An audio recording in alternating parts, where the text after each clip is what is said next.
నమస్తే, welcome to life line. ఇవాళ మనం మెడ నొప్పి, నడుము నొప్పి, వెన్ను నొప్పి, సయాటికా వీటికి సంబంధించి మాట్లాడుకోబోతున్నాం. వీటికి ఆయుర్వేదంలో ఎలాంటి పరిష్కారాలు ఉన్నాయి, దీనికి సంబంధించి మనతో పాటు మాట్లాడడానికి, వివరించడానికి వర్ధన్ ఆయుర్వేద హాస్పిటల్ నుంచి సీనియర్ డాక్టర్ వర్ధన్ గారు మనతో పాటు స్టూడియోలో ఉన్నారు.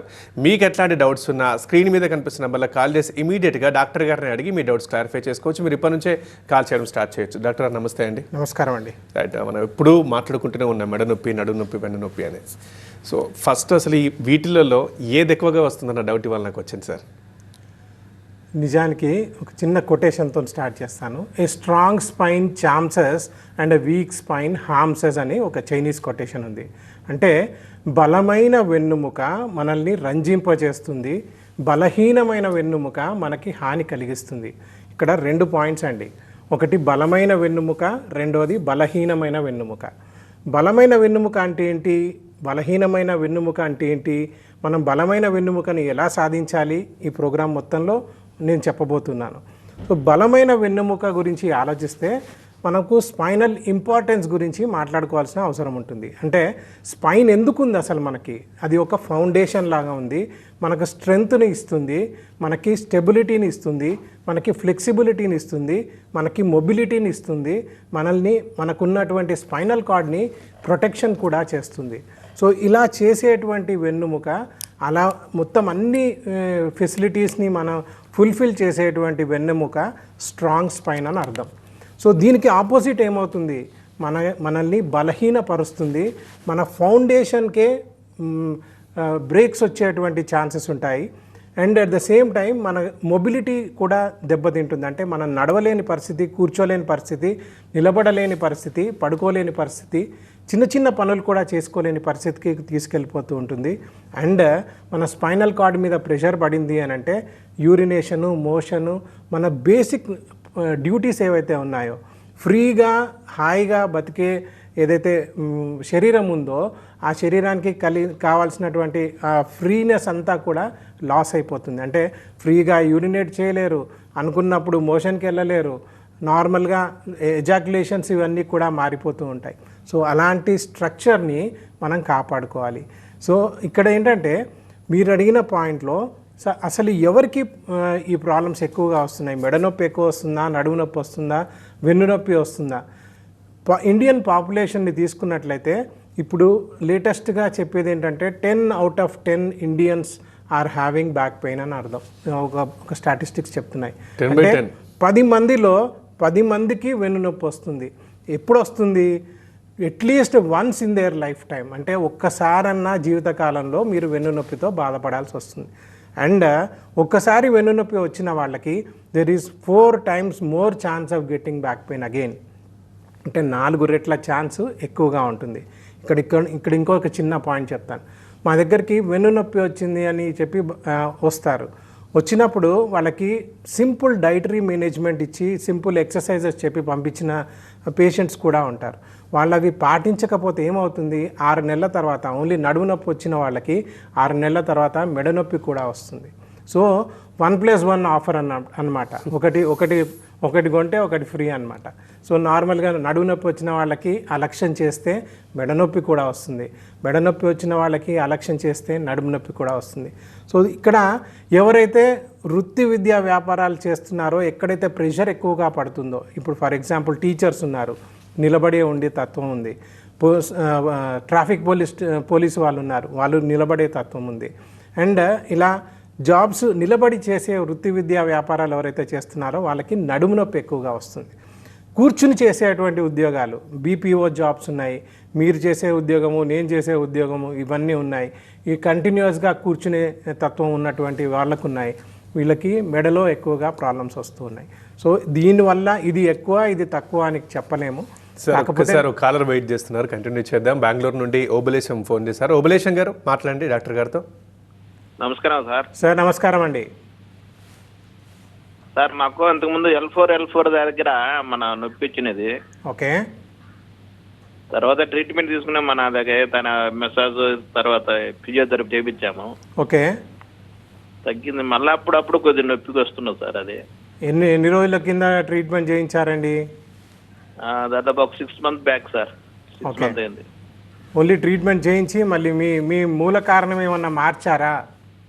ఏం లేదు సార్, అదే డాక్టర్కి చూపించాము, ఆయన చూశాడు, ఎక్స్రే తీసి అన్ని చూశాడు. ఓకే. చూసి ఏం లేదు, అంత లేదు, ఒకసారి మన ఫిజియోథెరపీ చేపియని అని ఒక 3 days చెప్పారు. ఓకే. ఫిజియోథెరపీ చేసినాక తగ్గింది, మళ్ళీ 3 months తర్వాత మళ్ళీ వచ్చింది. ఓకే. ఇప్పుడు దాదాపు 6 months అయింది, మళ్ళీ లేదు. ఈ మధ్య కొద్దిగా 1 week నుంచి కొద్దిగా నొప్పి వస్తుంది సార్. సార్ ఒకటండి, ఇక్కడ మీకు చాలా క్రిస్టల్ క్లియర్గా ఒక పాయింట్ చెప్పాలనుకుంటున్నాను. మూల కారణాన్ని మనం మార్చనంత వరకు మీకు ప్రాబ్లం వస్తూనే ఉంటుంది. మనము నడుము నొప్పి వచ్చింది కదా అని చెప్పి బెడ్ రెస్ట్ తీసుకొని మళ్ళీ తర్వాత బెడ్ రెస్ట్ తీసుకున్నప్పుడు తగ్గిపోయి మళ్ళీ లేచి అదే పని చేసి, లేదా మీరు అన్నట్టుగా ఫిజియోథెరపీ చేయించుకొని అప్పటికి ఏదో టెంపరీగా సొల్యూషన్ తీసుకొని మళ్ళీ వెళ్ళిపోయి మళ్ళీ మన పనులలో మనం నిమగ్నం అయిపోయి మనకు మూల కారణం ఎక్కడ ఉంది అనేది మనం వెతుక్కోవడం మర్చిపోతున్నామండి. మూల కారణం మీ కండరాలలో ఉంటుంది, మీ లిగమెంట్స్లో ఉంటుంది, మీ టెండన్స్లో ఉంటుంది, మీ డిస్కులలో ఉంటుంది, ఫేసెడ్ జాయింట్స్లో ఉంటుంది, నరాలలో ఉంటుంది, స్పైనల్ కార్డ్లో ఉంటుంది. ఇక్కడ ఒక చిన్న పాయింట్ చెప్తాను. నిజానికి spinal problem is not in the spine అండి. స్పైన్లో అసలు ప్రాబ్లమే లేదు. దీని గురించి మళ్ళీ మాట్లాడతాను. కానీ మీకు చెప్పాల్సిన పాయింట్ ఏంటంటే, మీకు మూల కారణాన్ని వెతుక్కొని ఆ మూల కారణాన్ని కనుక తీసేస్తే, ఆయుర్వేదంలో చిన్న కొటేషన్ ఉంది, నిదాన పరివర్జనమేవ అర్ధ చికిత్సితం. కారణాన్ని కనుక్కోగలిగితే సగం చికిత్స జరిగిపోయినట్టే. మీరు కారణాన్ని కనుక్కోవట్లేరు కాబట్టి మాటి మాటికి మిమ్మల్ని వెంటాడుతూ ఉంటుంది వెన్నునొప్పి.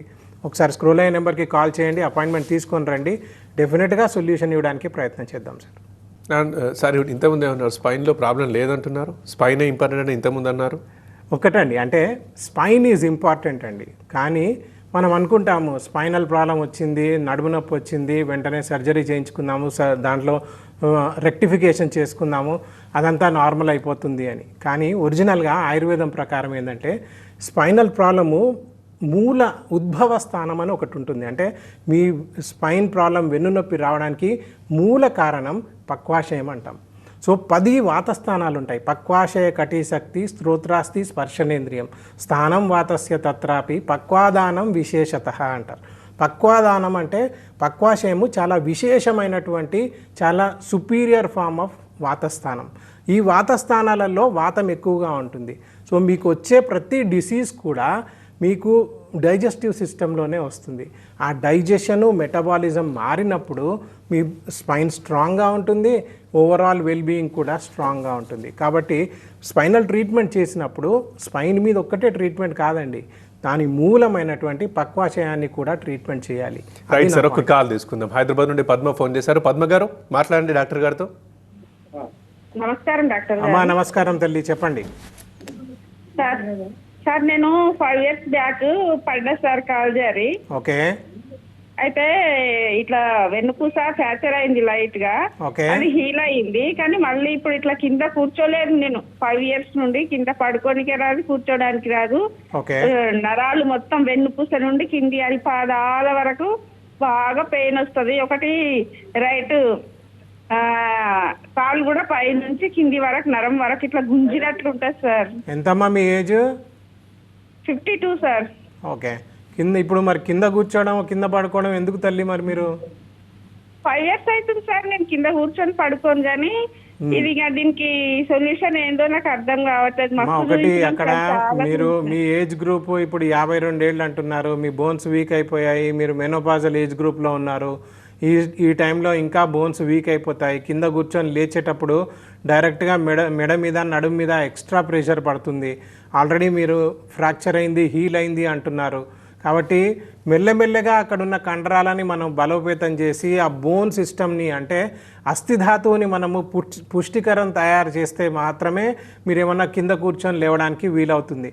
ఇవన్నీ కూడా ఏంటంటే మూలం నుంచి మనము దాన్ని అరెస్ట్ చేయడానికి ప్రయత్నం చేయాలమ్మా. అస్థిధాతువుని పుష్టికరం చేయాలి. దీన్ని బృంహణ చికిత్స అంటారు. ఆ చికిత్స చేస్తే కానీ మీకు సొల్యూషన్ రాదు. వాతాన్ని తగ్గించాలి, దానికోసము ట్రీట్మెంట్స్ ఉంటాయమ్మా. ఇప్పుడు చెప్పబోయే ట్రీట్మెంట్స్ ఉంటాయి, 4 రకాల ట్రీట్మెంట్స్. అవన్నీ కూడా చేయించుకుంటే అప్పుడు మీకు ఫ్లెక్సిబిలిటీ అనేది వస్తుంది. At the same time exercise patterns కూడా కరెక్ట్గా మెయింటైన్ చేస్తే మీ స్పైన్ స్ట్రాంగ్ అవుతుందమ్మా. Right sir, Srinivas Reddy call చేశారు హైదరాబాద్ నుండి. శ్రీనివాస్ రెడ్డి గారు మాట్లాడండి డాక్టర్ గారితో. హలో సార్ నమస్కారం అండి. నమస్తే సార్, నేను శ్రీనివాస్ రెడ్డి హైదరాబాద్ నుండి మాట్లాడుతున్నాను సార్. చెప్పండి సార్. నాకు సయాటికా ప్రాబ్లం ఉంది సార్. ఓకే, ఏజ్ ఎంత? నాది 58 సార్. 28. 58. ఓకే, ఎప్పటి నుంచి ఉందండి? ఇది 14 years అయింది సార్. Sciatica years. వచ్చి సయాటికా వచ్చి 1.5 year అయింది సార్. ఓకే, 14 years నుంచి ఏముంది? నాకు వెరికోస్ ప్రాబ్లం ఉండే ఓకే రైట్ లెగ్. ఓకే అయితే వెరికోస్ ఒకసారి నేను 12 years కింద చేపించాము. ఓకే అప్పుడు ఇంత అడ్వాంటేజ్ రాలేదు. అప్పుడు మన ఓకే. లేజర్ అది రాకున్నది. అంటే నిజానికి లేజర్ చేసినా మళ్ళీ వస్తుందండి, దాని పక్కనే వస్తుంది వెరికోజ్ వెయిన్స్. మెయిన్గా మనము మన లైఫ్ స్టైలే మార్చుకోవాలి. ఇప్పుడు సయాటికా అన్నారు, మీకు వెరికోజ్ ఉన్న కాలుకే వస్తుందా, ఇంకొక కాలుకి వచ్చిందా? వస్తుంది. వెరికోస్ ఇట్లా చూపించినప్పుడు అదే అసలు వెరికోసే అనుకున్నాము. లాస్ట్ లో తెలిసింది ఏంటంటే రోజు ఇట్లా వాకింగ్ చేస్తుంటే కంప్లీట్ గా నడవనీయలేదు. తర్వాత ఎంఆర్ఐ చేపిస్తే L4 L5 ప్రాబ్లం వచ్చింది. ఓకే, ఇప్పుడు మరి దానికి ట్రీట్మెంట్ ఏం తీసుకుంటున్నారు? ట్రీట్మెంట్ ఏం తీసుకోవట్లేదు సార్, ఓన్లీ అంటే ఆసనాలు వేస్తున్నాము. ఆసనాలు వేస్తే తీసుకున్నాం. అంటే సరిపోదు కదండి. నేను అంటే ఇక్కడ యశోదలో చూపించాను, కొన్ని మెడిసిన్స్ వాడినాను, కానీ పెద్ద ఇంప్రూవ్మెంట్ ఏం లేదు. ఎక్కువ దూరం నడవలేకపోతున్నాను అంతే. ఒకటండి, దీంట్లో మనము డిస్క్లో వచ్చే సమస్యలు 4 స్టేజెస్గా ఉంటాయండి. ఓన్లీ నడుములో నొప్పి వస్తుంది. ఆ టైంలో ఏంటంటే పెయిన్ కిల్లర్ వేసుకోవాల్సిన అవసరం కూడా ఉండదు. రెండోది తొడల దాకా వచ్చే నొప్పి ప్రసరం పొందుతూ ఉంటుంది నడుములో నొప్పితో పాటుగా. ఆ టైంలో పెయిన్ కిల్లర్స్ వేసుకోవాల్సిన అవసరం ఉంటుంది. 3వ స్టేజ్లో కాలంతా పాకే సయాటికా వస్తుంది. అప్పుడు మీరు పెయిన్ కిల్లర్ వేసుకున్నా కానీ పనిచేయదు.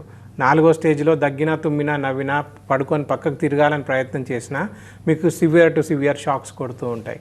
మా దగ్గరకు ఒక పేషెంట్ వచ్చాడు, ఓన్లీ లెగ్ మజిల్ క్రాంపింగ్, అంటే కాఫ్ మజిల్లో గట్టిగా టైట్గా పట్టేస్తున్నాయనే ఒకటే సిమ్టమ్తో వచ్చారు.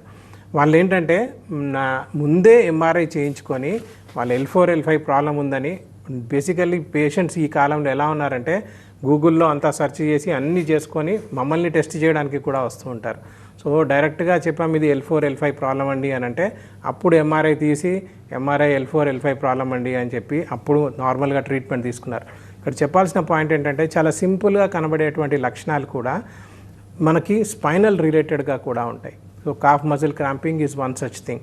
ఈ కాఫ్ మజిల్ క్రాంపింగ్ డయాబెటీస్ న్యూరోపతిలో ఉంటుంది, డయాబెటీస్లో ఉంటుంది, మీకు ఎలక్ట్రోలైట్ ఇంబ్యాలెన్స్లో ఉంటుంది, వారికోజ్ వెయిన్స్లో ఉంటుంది, నీ ప్రాబ్లంలో ఉంటుంది, అండ్ సయాటికాలో కూడా ఉంటుంది. డయాగ్నోసిస్ అనేది చాలా ఇంపార్టెంట్. అన్నిటికీ కూడా వాతమే కారణం. వాతానికి మూల కారణానికి ట్రీట్మెంట్ ఇచ్చామనుకోండి డెఫినెట్గా సొల్యూషన్ వస్తుంది. ఒకసారి స్క్రోల్ అయిన నెంబర్కి కాల్ చేయండి, అపాయింట్మెంట్ తీసుకొని రావడానికి ప్రయత్నం చేయండి. డెఫినెట్గా మీ ప్రాబ్లమ్ని సొల్యూషన్ తీసుకురావడానికి ప్రయత్నం చేద్దాం. డాక్టర్ వర్ధన్ ఆయుర్వేద హాస్పిటల్ నుంచి డాక్టర్ వర్ధన్ గారు ఉన్నారు, మనం మాట్లాడుతున్నాం. సార్ ఒకసారి సర్జరీలకు సంబంధించి చెప్తారు. జనరల్గా మీరు ఎప్పుడు మాట్లాడినా సర్జరీలు లేకుండా చాలా వాటిని ఆ ప్రాబ్లమ్స్ని సాల్వ్ చేశామని చెప్పారు. ఎప్పుడు అవసరం పడుతుంది సర్జరీ? నార్మల్గా ఏంటంటే అండి, సర్జరీ అనేది there is no risk free surgery. Risk లేకుండా ఉండేటువంటి సర్జరీ ఏది కూడా లేదు. అలాంటిది స్పైన్ మీద తీసుకుంటే స్పైనల్ సర్జరీస్ అన్నీ కూడా రిస్క్తో కూడుకున్నటువంటి సర్జరీసే. ఇక్కడ ఒక చిన్న 2-3 పాయింట్స్ ఉన్నాయండి. నెంబర్ 1, స్పైన్ అందరూ బ్యాక్ పెయిన్తో బాధపడే అందరికీ స్పైనల్ సర్జరీలు అవసరమా అంటే WHO ప్రకారం ఒక స్టేట్మెంట్ ఉంది, 5% of back pain requires surgery అంటారు. అంటే 100 మందిలో 5గురికి మాత్రమే సర్జరీ అవసరము, మిగతా 95 మందికి సర్జరీ అవసరం లేకుండానే చికిత్సలు చేయవచ్చు. అది కూడా నాన్ సర్జికల్ ప్రొసీజర్స్ తోటి చికిత్సలు చేయొచ్చు అని.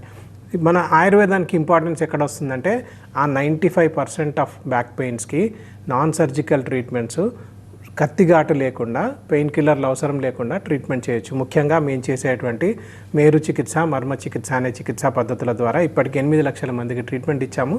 3.5 లక్షల మందికి పైగా సర్జరీలు అవాయిడ్ చేసాం. రెండో పాయింట్, సర్జికల్ టెక్స్ట్ బుక్స్లో రాసుండే పాయింట్ ఏంటంటే 1 సంవత్సర పర్యంతము నాన్ సర్జికల్ ప్రొసీజర్స్ అన్నీ తీసుకున్నాక అప్పుడు మాత్రమే తగ్గకపోతే లేదా red flag science, warning signs కనబడితే అప్పుడు మాత్రమే మీరు సర్జరీకి వెళ్ళాలి అంటారు. సో ఇక్కడ మీరు రష్ చేయాల్సినటువంటి అవసరం లేదు, సర్జరీకి వెంటనే పరిగెత్తాల్సినటువంటి అవసరం లేదు. అది పరిగెత్తాల్సిన వాళ్ళు ఎవరు అని అంటే రెడ్ ఫ్లాగ్ సైన్స్ కనబడ్డ వాళ్ళు, వార్నింగ్ సైన్స్ కనబడ్డ వాళ్ళు. వార్నింగ్ సైన్స్ ఏంటి? 1, యూరిన్ మీకు తెలియకుండా జారిపోవడము లేదా ఆగిపోవడం, ఇన్కాంటినెన్స్ ఆఫ్ యూరిన్ అంటాం. రెండు ఇన్కాంటినెన్స్ ఆఫ్ మోషన్ అంటాం. ఈ మోషన్ మీకు తెలియకుండా జారిపోవడము, తెలియకుండా ఆగిపోవడం. మూడోది క్యాన్సర్ లాంటి కండిషన్ నుండి బ్యాక్ పెయిన్ ఉండడం. నాలుగోది immunity deficiency disorders like HIV, AIDS నుండి మీకు బ్యాక్ పెయిన్ ఉండడం. సో ఇలా లేదా సివియర్ టు సివియర్ కాళ్ళు చచ్చిపడిపోవడం, చేతులు చచ్చిపడిపోవడం అలాంటి కండిషన్స్ ఉంటే మాత్రమే సర్జరీకి వెళ్ళాలి. దీంట్లో 100 మందిలో 5గురికి మాత్రమే ఉంటాయి. కాబట్టి మిగతా 95 మంది నాన్ సర్జికల్ ప్రొసీజర్స్ అయినటువంటి ఆయుర్వేద చికిత్సా విధానాలు తీసుకొని నార్మలైజ్ కావచ్చు. మూడో పాయింట్, సర్జరీ చేయించుకున్న తర్వాత ఫెయిల్డ్ బ్యాక్ సర్జరీ సిండ్రోమ్ అనేది చాలా కామన్గా వస్తుంది. అంటే సర్జరీ చేయించుకునే ముందు ఏదైతే నొప్పి ఉందో సర్జరీ తర్వాత 5x 10x అయ్యేటువంటి ఆ నొప్పి లెవెల్స్ పెరిగిపోయేటువంటి తత్వం ఉన్నటువంటి ఒక కండిషన్. దీన్ని ఫెయిల్డ్ బ్యాక్ సర్జరీ సిండ్రోమ్ అంటాం. సంవత్సరానికి 3 లక్షలకు పైగా సర్జరీలు జరుగుతూ ఉంటే దాంట్లో సగానికి పైన ఫెయిల్డ్ బ్యాక్ సర్జరీ సిండ్రోమ్స్కి దారితీస్తున్నాయి. కాబట్టి రిస్క్ అనేది కంపల్సరీగా ఉంటుంది. రిస్క్ లేకుండా సర్జికల్ ట్రీట్మెంట్స్ అవసరం లేకుండా, కత్తిఘాట్ అవసరం లేకుండా, పెయిన్ కిల్లర్స్ అవసరం లేకుండా, కాంప్లికేషన్స్ లేకుండా, అసలు సర్జికల్ ప్రొసీజర్సే అవసరం, ఇన్వాసివ్ ప్రొసీజర్సే అవసరం లేకుండా ఆయుర్వేద చికిత్సా విధానాలు ఉన్నాయి. ముఖ్యంగా వర్ధన ఆయుర్వేదాలో మీరు చికిత్స, మర్మ చికిత్స అనే పద్ధతి ద్వారా ట్రీట్మెంట్స్ సొల్యూషన్ అనేది ఇవ్వగలుగుతాం. రైట్ సార్, రాయబరేలీ నుంచి ఒకరు కాల్ చేశారు. చిరంజీవి గారు మాట్లాడండి డాక్టర్ గారితో. సార్ డాక్టర్ గారు నమస్తే సార్. నమస్కారం అండి. అదే నేను కొద్దిగా మెడనొప్పితో బాధపడుతున్నానండి, సెర్వికల్ స్పాండిలైటిస్ సార్. ఓకే. తర్వాత C6 C7లోని కొద్దిగా ప్రాబ్లం ఉందని చెప్పారండి నాకు. ఓకే. MRI స్కాన్ తీస్తే C6 C7లో కొద్దిగా ప్రాబ్లం ఉందని చెప్పారు. నేను యాక్చువల్లీ ఆర్మీలో పనిచేస్తాను సార్. ఓకే. మాది వైజాగ్ సార్. వైజాగ్ మనం లీవ్ వచ్చిన తర్వాత వైజాగ్లో చేయించుకున్నప్పుడు న్యూరాలజిస్ట్కి చేయించానండి. ఓకే. ఆయన MRI స్కాన్ తీసుకున్న తర్వాత C6 C7లో కొద్దిగా ఒత్తిడి పై అక్కడ ఉన్న. ఓకే అండి, అదంతా బాగానే ఉంది. మీకేం లక్షణం కనబడుతుంది? నాకు 2 చేతులు బాగా నొప్పి వస్తున్నాయండి, బాగా నొప్పి వస్తున్నాయి 2 చేతులను. ఓకే. ఏదన్నా పని చేస్తే బాగా నొప్పి వస్తున్నాయి, పని చేయకపోతే బాగా ఉంటుంది సార్. పని చేస్తుంటే నొప్పి వచ్చేస్తున్నాయి. తర్వాత ఒక విషయము ఇక్కడ మెడలో నొక్కుంటే 26 లక్షణాలు కనబడతాయండి. నేను కొన్ని లక్షణాలు చెప్తాను, దాంట్లో మ్యాక్సిమం మీకు ఉంటే కంపల్సరీ ట్రీట్మెంట్ తీసుకోవాల్సిన అవసరం ఉంటుంది. మెడలో C5 C6 కంప్రెషన్ ఉంటే 26 లక్షణాలు వస్తాయి. దాంట్లో చెస్ట్లో పెయిన్ వస్తుంది, అసిడిటీ వస్తుంది, నాసియా ఫీలింగ్ అంటే వామిటింగ్ సెన్సేషన్ ఫీలింగ్ వస్తుంది, భుజం నొప్పి వస్తుంది, ఇక్కడ నొప్పి వస్తుంది, మణికట్టు దగ్గర నొప్పి వస్తుంది, 3 వేళ్ళు 2 వేళ్ళకి తిమ్మిర్లు, పోట్లు, మంటలు వస్తాయి. పైకి వెళ్ళినట్లయితే చెవులల్లో సౌండ్స్ వస్తాయి, టినిటస్ అంటాము. చెవుల వెనకాల తీవ్రమైనటువంటి నొప్పి వస్తుంది. సెన్సోన్యూరల్ హియరింగ్ లాస్ కూడా ఉంటుంది, అంటే హియరింగ్ లాస్ కూడా వస్తుంది. కంటి చూపు తగ్గుతుంది, ముక్కులో మీకు స్మెల్ సెన్సేషన్స్ తగ్గిపోతాయి, టేస్ట్ సెన్సేషన్స్ తగ్గిపోతాయి. ఈ జా లైన్లో సివియర్ పెయిన్ వస్తుంది, హెడేక్ వస్తుంది, మైగ్రేన్ వస్తుంది, వర్టిగో అంటే తల తిరిగిపోయే తత్వం కనబడుతూ ఉంటుంది. ఈ చేతులు ఎండిపోయేటువంటి వ్యాధి కలుగుతుంది. సివియర్ సర్వైకల్ స్పాండిలైటిస్ వస్తే మోటార్ న్యూరాన్ డిసీజ్ అనేది ఒక వ్యాధి, 1000 రోజుల వ్యాధి కిందికి కూడా మారుతూ ఉంటుంది. ఇదే కాకుండా చేతులు పారాలసిస్ వచ్చేటువంటి ఛాన్సెస్ కూడా ఉన్నాయి. ఈ లక్షణాలలో 1-2 లక్షణాలు ఉన్నా కంపల్సరీగా మీరు డాక్టర్ దగ్గరికి వెళ్ళాల్సి ఉంటుంది. నొప్పి ఒక్కటే కాదండి, సర్వైకల్ పెయిన్ అంటే సర్వైకల్ ప్రాబ్లం ఉంటే నొప్పి ఒక్కటే కాదు, తిమ్మిర్లు, మంటలు, పోట్లు, స్పర్శ లేకుండా ఉండడము, షాకులు కొట్టడము. నా దగ్గరకు ఒక పేషెంట్ వచ్చారు, ఓన్లీ ఈ బొటనవేలు మాత్రమే నొప్పి వస్తుంది, ఇంకొకరికి ఓన్లీ ఈ ఫింగర్ మాత్రమే ఇట్లా ట్రిగ్గర్ ఫింగర్ అంటాం, ఇలా ట్రిగ్గర్ ఫింగర్ లాగా అవుతుంది.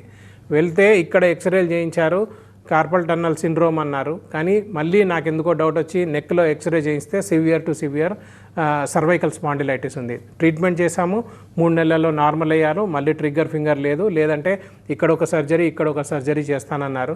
సో ఆ సర్జరీలు అవసరం లేకుండా పేషెంట్కి హ్యాపీ అండ్ పీస్ఫుల్ లైఫ్ ఇవ్వగలిగాం. సో మీరు స్క్రోల్ అయ్యే నెంబర్కి కాల్ చేయండి, మూల కారణం ఎక్కడ ఉందో ఫైండ్ అవుట్ చేయాలి, చేసి సర్జరీని ఎలా అవాయిడ్ చేయగలము అని మేము చెప్పాలి. సర్జరీ లేకుండా ఇప్పటికీ 8 లక్షల మందికి ట్రీట్మెంట్ ఇచ్చాము, 3.5 లక్షల మందికి సర్జరీలు అవాయిడ్ చేయగలిగాం. సో స్క్రోల్ అయ్యే నెంబర్కి కాల్ చేయండి, అపాయింట్మెంట్ తీసుకొని రండి, డెఫినెట్గా సొల్యూషన్ ఇవ్వడానికి ప్రయత్నం చేస్తాం. డాక్టర్ గారు, సపోజ్ 100 మంది ఇప్పుడు వెన్నునొప్పితో బాధపడుతున్న వాళ్ళు ఉండుంటే అందులో ఎంతమంది ఆయుర్వేదం వైపు వస్తున్నారు?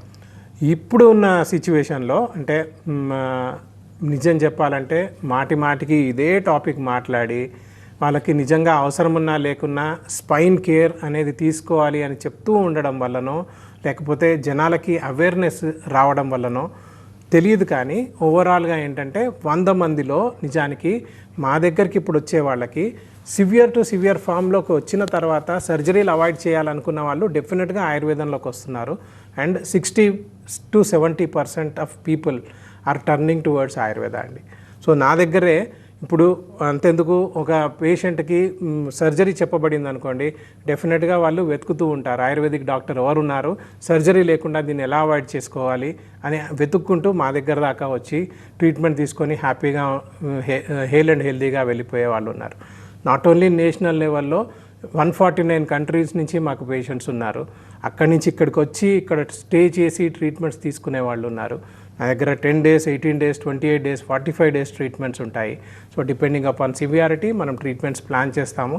అండ్ వాళ్ళకి సొల్యూషన్స్ కూడా ఫస్ట్ వీక్, సెకండ్ వీక్లో సొల్యూషన్స్ కనబడిపోతూనే ఉంటాయండి. 6 నెలలు ఆగండి తర్వాత ట్రీట్మెంట్ మీకు రిజల్ట్ వస్తుంది అని చెప్పేది కూడా కాదు. దెన్ అండ్ దేర్ వాళ్ళకి ట్రీట్మెంట్స్ కూడా వెంటనే కనబడుతూ ఉంటాయి, లక్షణాలు కూడా వెంటనే తగ్గిపోతూ ఉంటాయి. థ్యాంక్ యూ డాక్టర్ గారు, ఆయుర్వేదానికి సంబంధించి మంచి విషయాలు. So much. Thank you. ఇది వాళ్ళ లైఫ్ లైన్. చూస్తూనే ఉండండి TV9.